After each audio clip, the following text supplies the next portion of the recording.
Hi, my name is Medea Benjamin, and I'm the co-founder of Global Exchange, which is one of the groups that produces the Green Festival, and this group, Code Pink Women for Peace.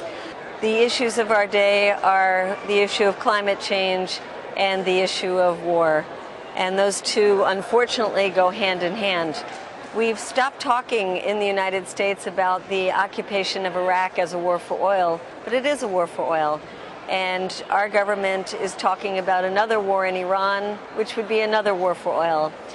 We will never live in peace unless we stop overusing the world's resources. As 4% of the population using 25% of the world's resources, that's a recipe for disaster.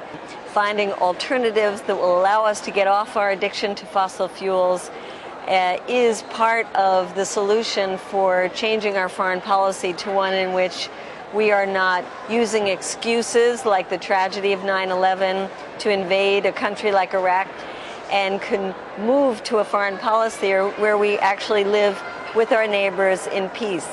And that's what the work of Global Exchange, the work of Code Pink, the work of so many of the groups that are part of this Green Festival is all about.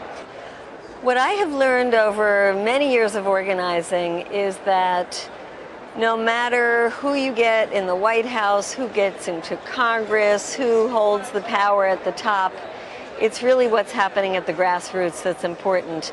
And it's what happens at the grassroots that forces change at the top.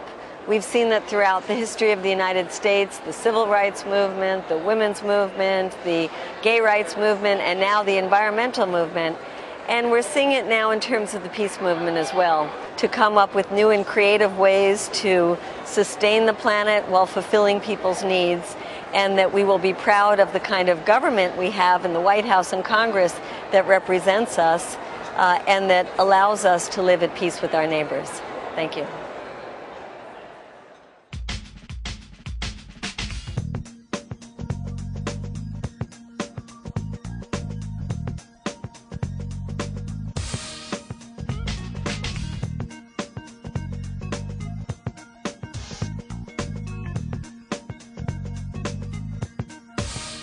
Available in stores wherever books are sold.